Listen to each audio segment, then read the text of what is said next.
Lalu seperti apa, Saudara, pola penanganan sampah oleh pemerintah Kota Denpasar, Bali? Saat ini kita sudah bersama Gede Wirakusuma, Kepala Dinas Komunikasi Informatika dan Statistik Kota Denpasar. Selamat pagi Pak Wira, dengan Desi di studio.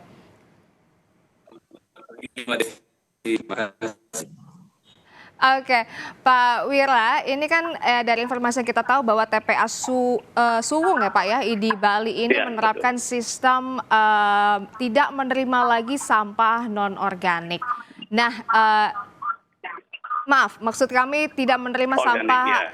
organik ya Pak ya. Organik ya. Nah, ini dari Organik ya. dari pemerintah Bali sendiri, bagaimana solusi ini untuk menerapkan pengelolaan sampah yang seperti ini Pak? Ya, baik, terima kasih. Jadi sebenarnya kunci utama adalah sampah di mana-mana di belahan dunia itu adalah pemilahan. Teknologi maupun sumber daya yang ada itu akan sangat terbantu ketika di hulu, yaitu yang berbasis sumber, baik di rumah tangga, di kantor, di usaha restoran dan sebagainya sudah terpilah.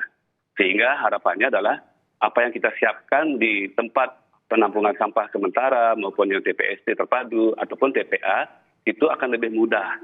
Karena sampah organik itu akan dicacah menjadi kompos, kemudian anorganik yang masih bernilai itu bisa dibawa ke bank sampah atau dikembalikan ke pabrik. Nah, jadi hanya kita mengelola residu. Ya, residu ini kalau kami berdasarkan pengalaman dan data, sampah organik kita itu adalah sekitar 60%. Kemudian anorganik yang masih bernilai adalah 35-40%. Hanya sisa residu 5-10%. Jadi kita bisa bayangkan kalau kita bersama-sama memilah dari hulu, itu utamanya kalau misalnya sampah organik itu bisa selesai di rumah atau di sumber, 60% masalah sampah di pertambangan itu sudah selesai. Kemudian tinggal sekarang yang menyelesaikan 40%. Kalau apalagi masyarakat bisa mengolah yang anorganik masih bernilai dibawa ke bank sampah untuk dikembalikan ke pabrik, berarti sisa 5-10% saja. Jadi saat ini sampah itu menjadi isu ya, terutama di Indonesia, di banyak daerah juga terjadi penumpukan karena memang kapasitas tempat pembuangan akhir sudah maksimal, tidak bisa lagi. Oleh karena itu menjadi kewajiban bersama baik masyarakat maupun pemerintah. Masyarakat tugasnya adalah memilah supaya memudahkan seluruh sistem ini bekerja, baik dari TPS 3M, TPST, tenaga yang ada, mesin yang ada, itu akan lebih mudah bekerja jika sudah terpilah dari hulu. Oke, terpilah dari hulu ya Pak ya. Maksudnya kan ini dari rumah tangga dari sendiri, rumah tangga, begitu ya Pak ya? dari kantor, dari usaha restoran, kafe dan sebagainya, hotel. Oke, tapi apakah sebenarnya sudah dilakukan oleh warga kota sendiri Pak? Ya, berdasarkan kami kan melakukan survei dari 185.000 warga di Denpasar yang terdata, itu kami sudah survei sekitar 33.000. Nah, dari 33.000 ini datanya lumayan menggembirakan karena ada 83% yang sudah mulai memilah. Jadi sebanyak 32 warga, 32.000 warga yang sudah mulai memilah dan 30.000 atau 79% diantaranya sudah menggunakan composting. Itu artinya tren yang positif karena saya yakin warga Bali dan Denpasar juga sama-sama menyadari bahwa Bali itu adalah bertumpu pada pariwisata. Sehingga permasalahan sampah ini menjadi tantangan tersendiri yang harus kita selesaikan bersama, mengingat pariwisata adalah musuhnya adalah pengelolaan sampah yang tidak terkelola. Oke, dengan adanya kompos bag ini Pak ya dan juga tong komposter ini, sebenarnya kalau misalnya kita mau lihat seberapa efektifkah dalam mengelola sampah?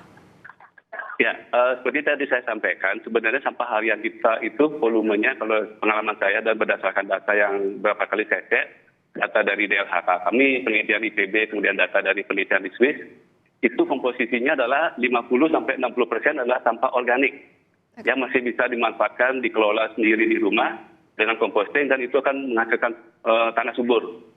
Kemudian 35-40% itu adalah sampah anorganik yang masih bisa bernilai. Itu bisa dibawa ke bank sampah, dititipkan kepada pemulung, untuk dikembalikan ke pabrik untuk didaur. Nah, hanya sisa 5-10% ini yang memang tidak bernilai. Sampah anorganik yang tidak bernilai seperti pampers, diapers, tisu, yang seperti itu yang memang tidak ada yang mau mengambil karena memang tidak bernilai. Kalau ini yang bisa diselesaikan di tingkat hulu, di tingkat rumah tangga, di tingkat kantor ataupun usaha, tentu yang keluar dan sampai ke TPA itu hanya 5-10%. Jadi kita bisa bayangkan kalau saat ini sampah harian di Denpasar itu 1.000 ton, kalau kita bisa menyelesaikan 5-10%, berarti hanya 50-100 ton saja yang harus dikelola. Saya kira itu akan jauh lebih ringan bagi mesin yang sudah ada, bagi TPS 3R dan TPS yang sudah menyiapkan mesin dan tenaga. Karena rata-rata kapasitas TPS 3R itu 5-10 ton. Oke. Sedangkan saat ini sudah ada 20 TPS 3R. Jadi bisa selesai kalau memang misalnya seperti itu.